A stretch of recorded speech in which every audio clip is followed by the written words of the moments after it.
जय माता दी भक्तजनों। माता रानी आप और आपके परिवार पर अपनी असीम कृपा बनाए रखे। आज नवरात्रि का तीसरा दिन है और नवरात्रि के तीसरे दिन माँ दुर्गा के तीसरे रूप माँ चंद्रघटा की पूजा की जाती है। माँ दुर्गा की तीसरी शक्ति का नाम चंद्रघटा है। माँ चंद्रघटा 9 रूपों में से एक है। यह तीसरा शुभ रूप परम शांतिदायक और कल्याणकारी है।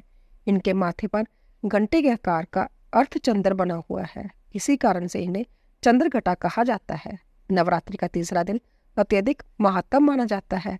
माँ चंद्रघटा की पूजा अर्चना से संसार के सारे कष्ट मिट जाते हैं और मोक्ष की प्राप्ति होती है। माँ चंद्रघटा का स्वरूप माँ दुर्गा के 9 रूपों में से एक माँ चंद्रघटा के शरीर का रंग सोने के समान बहुत चमकीला है। देवी के 10 हाथ और 3 आंखें होती है। वह खंडक और अन्य अस्त्र शस्त्र से विभूषित है। सिंह पर सवार देवी की मुद्रा युद्ध के लिए उदत रहने की है। इसके कंठे से भी भयानक दबनी से अत्याचारी दानव दैत्य और राक्षस कांपते रहते हैं। देवी की कृपा से अलौकिक वस्तुओं के दर्शन होते हैं। दिव्य सुगंधियों का अनुभव होता है और कई तरह की ध्वनियां सुनाई देने लगती है। इन क्षणों में बहुत सावधान रहना चाहिए और माँ देवी के मंत्रों का जाप करना चाहिए। देवी की पूजा से साधक में वीरता और निर्भयता के साथ ही सौम्यता और विनम्रता का भी विकास होता है। इसीलिए हमें चाहिए कि मन वचन और कर्म के साथ ही काया को विधि विधान के अनुसार शुद्ध पवित्र करके चंद्रघटा की शरणागत होकर उनकी उपासना करनी चाहिए। इससे सारे कष्टों से मुक्ति हो सकती है। नवरात्रि में तीसरे दिन इसी देवी की पूजा का महत्व है। कहा जाता है कि उनका ध्यान हमारे इहलोक और परलोक दोनों के लिए कल्याणकारी और सद्गति देने वाला है। माँ चंद्रघटा को भोग। इस दिन माँ चंद्रघटा को दूध का भोग चढ़ाएं और उसे जरूरतमंदों को दान कर देना चाहिए। ऐसा करने से धन वैभव और ऐश्वर्य की प्राप्ति होती है। इस दिन सांवली रंग की महिला जिसके चेहरे पर तेज हो गर्भ लाकर सम्मान पूर्वक उनका पूजन करना चाहिए और मंदिर में कलश या घंटे का दान करना चाहिए। इससे भक्त पर सदा भगवती की कृपा दृष्टि बनी रहती है।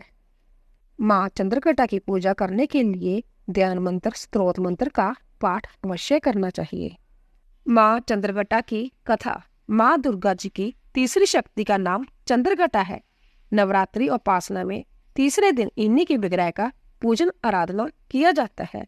इनका जैसा रूप परम शांतिदायक और कल्याणकारिक है। इसी कारण इसे चंद्रघटा देवी कहा जाता है। नवरात्रि दुर्गा उपासना में तीसरे दिन की पूजा का अत्यधिक महत्व है। इस दिन साधक मन मणिपुर चक्कर में प्रविष्ट होता है।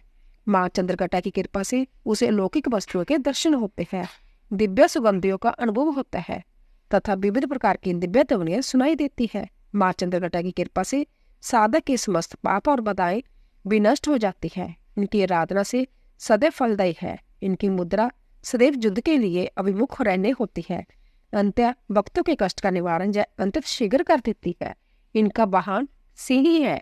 अंत्य इनका उपासक सिंह की तरह पराक्रमी और निर्भय हो जाता है।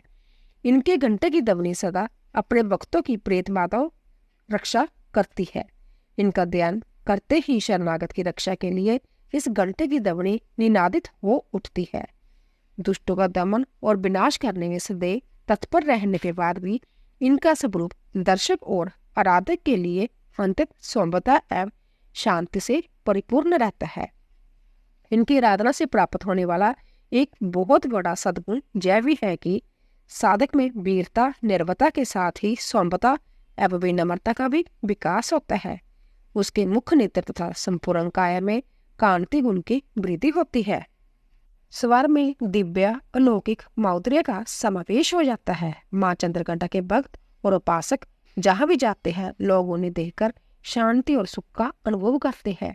ऐसे साधक के शरीर से दिव्य प्रकाश युक्त परमाणुओं का अदृश्य विकरण होता रहता है।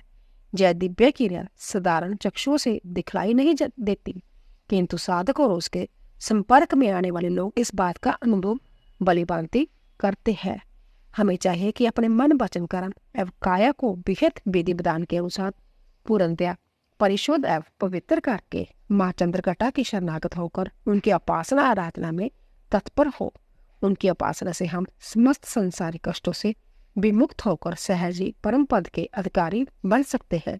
हमें निरंतर उनके पवित्र विग्रह को ध्यान में रखते हुए साधना की ओर अग्रसर होने का प्रयत्न करना चाहिए।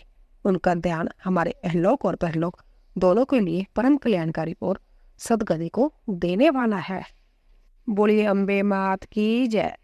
तो दोस्तों, अगर आपको हमारी कथा पसंद आ रही हो, प्लीज कमेंट बॉक्स में जय माता दी अवश्य लिखिए। आप सभी का धन्यवाद।